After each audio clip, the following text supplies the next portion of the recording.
Buenos días, buenas noches, mi querido fantasma. Este es Youssef Walid. Como siempre, un descargo de responsabilidad para cada episodio. Utilice auriculares para obtener la mejor experiencia y espero que la habitación esté a oscuras para que puedas vivir la atmósfera de la historia. Con tu bebida favorita, relájate y disfruta. ¿Listo? Empecemos.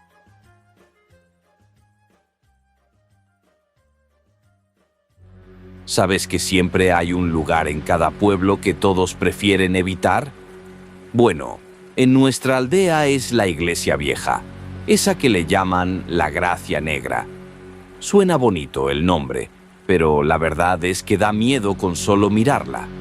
Está en lo alto de una colina, rodeada de árboles secos, y en invierno, la niebla la cubre como si fuera un fantasma. Dicen los ancianos que hace años una monja vivía ahí. Era muy devota, siempre rezando, siempre ayudando a los pobres. Pero un día cambió. Nadie sabe exactamente qué pasó, pero empezaron a escuchar cosas raras. Gritos por las noches, sombras moviéndose entre las ventanas y luego un silencio absoluto. Una madrugada la encontraron desaparecida. Bueno, no exactamente a ella. Lo único que hallaron fue el altar cubierto de sangre y símbolos extraños pintados en las paredes. Desde entonces, nadie se atreve a entrar ahí, ni siquiera los más valientes. Pero claro, siempre hay uno que quiere hacerse el héroe. Esa noche, Joaquín, un chaval rebelde, decidió que iba a demostrar que todo era puro cuento. No creo en esas tonterías de viejos, decía. Así que agarró una linterna y se fue solo. La noche estaba fría, pero no era un frío normal. Era uno de esos fríos que te calan hasta los huesos. La iglesia estaba cubierta por la nieve y las ramas de los árboles parecían manos que intentaban atraparlo. Pero Joaquín no se dejó intimidar. Empujó las puertas, que crujieron como si nadie las hubiera tocado en siglos, y entró. El interior era aún más escalofriante. Las paredes estaban llenas de grietas, el suelo cubierto de polvo y el olor. Ese olor a humedad mezclado con algo metálico, como si la sangre nunca se hubiera secado del todo. Caminó despacio, con la linterna iluminando las estatuas de santos que parecían mirarlo. De repente, las velas del altar se encendieron solas. Joaquín se detuvo en seco. «¿Qué carajo?», murmuró. Entonces escuchó un susurro. No era claro, pero sonaba como si alguien estuviera rezando. Miró alrededor, pero no había nadie. La voz se hizo más fuerte. Era una mezcla de rezos y risas, una risa que no era humana. Y ahí la vio. Al fondo, junto al altar, estaba la monja. Su figura era alta y delgada, pero estaba torcida, como si sus huesos no encajaran bien. Su hábito negro estaba desgarrado y sus ojos... Dios, sus ojos eran dos agujeros negros que parecían absorber la luz. «¿Qué haces aquí, pecador?», dijo, con una voz que resonó en todo el lugar. Joaquín retrocedió, pero sus pies parecían pegados al suelo. La monja comenzó a avanzar, arrastrando los pies, dejando un rastro oscuro detrás de ella.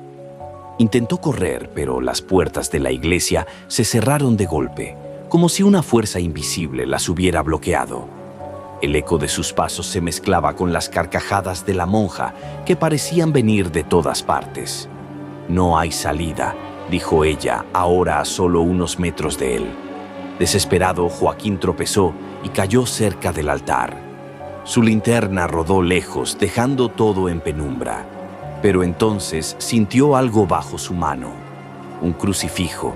Lo agarró con fuerza y en un impulso lo levantó hacia la figura que se acercaba.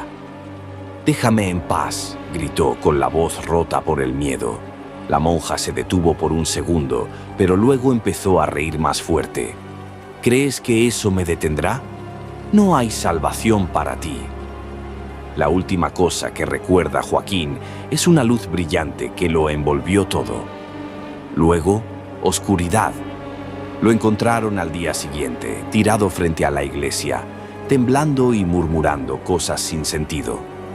Nadie pudo sacarle lo que vio exactamente, pero sus ojos estaban llenos de terror.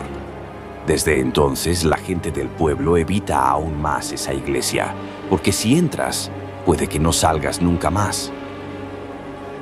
La noche estaba fría y la niebla cubría la iglesia, envolviéndola en un manto de misterio. Joaquín y el padre Esteban caminaban hacia la iglesia, con el sonido de sus pasos resonando en la quietud de la noche. La atmósfera era extraña, pesada, como si el aire mismo estuviera cargado de algo siniestro. «Padre, ¿estás seguro de que debemos hacerlo?», preguntó Joaquín, mirando la iglesia con desconfianza. Esteban caminaba con paso firme, pero su rostro reflejaba una preocupación que Joaquín no pudo ignorar. «Sí, Joaquín, no hay otra opción. Si no actuamos ahora, todo esto solo empeorará. La maldición está aquí, en este lugar. Y esa monja, ella, no ha desaparecido, solo ha esperado», respondió Esteban sin detenerse. Ambos llegaron a la puerta de la iglesia, que se abrió con un crujido. El aire estaba más frío dentro, y las sombras parecían moverse con vida propia. Las velas se encendieron solas, pero su luz era débil, temblorosa, como si luchara contra algo oscuro que las rodeaba.